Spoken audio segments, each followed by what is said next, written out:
اس وقت میں جو عرض کرنا ہے وہ یہ کہ قربانی سے متعلق کچھ باتیں ہیں، ان میں سے ایک بات قربانی کا جانور ہے کہ قربانی کے جانور کیا ہیں۔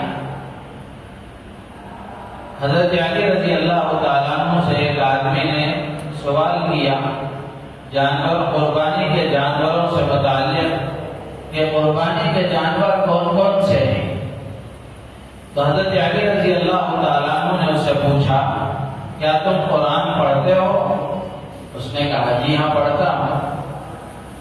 تو حضرت علی رضی اللہ تعالیٰ عنہ نے فرمایا کیا تم نے قرآن میں اللہ کا یہ ارشاد نہیں پڑھا کہ وَلِكُلِّ أُمَّةٍ جَعَلْنَا مَنْسَكًا لِيَذْكُرُوا اسْمَ اللَّهِ عَلَى مَا رَزَقَهُم مِّن بَهِيمَةِ الْأَنْعَامِ۔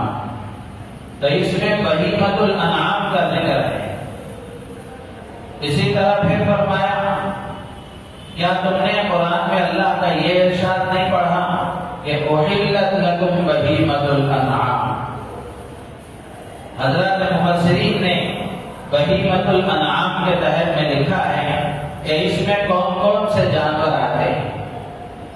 اونٹ اور اونٹنی، بیل اور گائے، بکرا اور بکری، مینڈھا اور بھیڑ،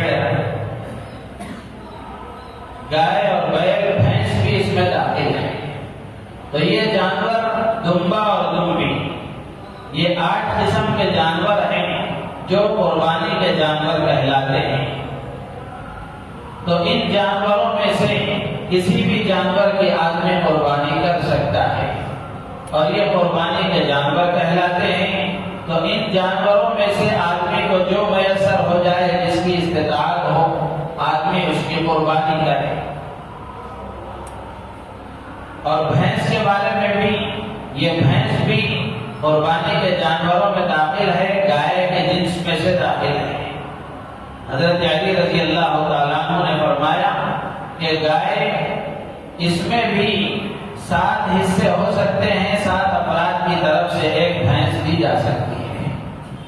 حضرت حسن بصری رحمۃ اللہ علیہ فرماتے ہیں کہ الجاموس بمنزلۃ البقر، کہ بھینس گائے کے درجے میں ہے۔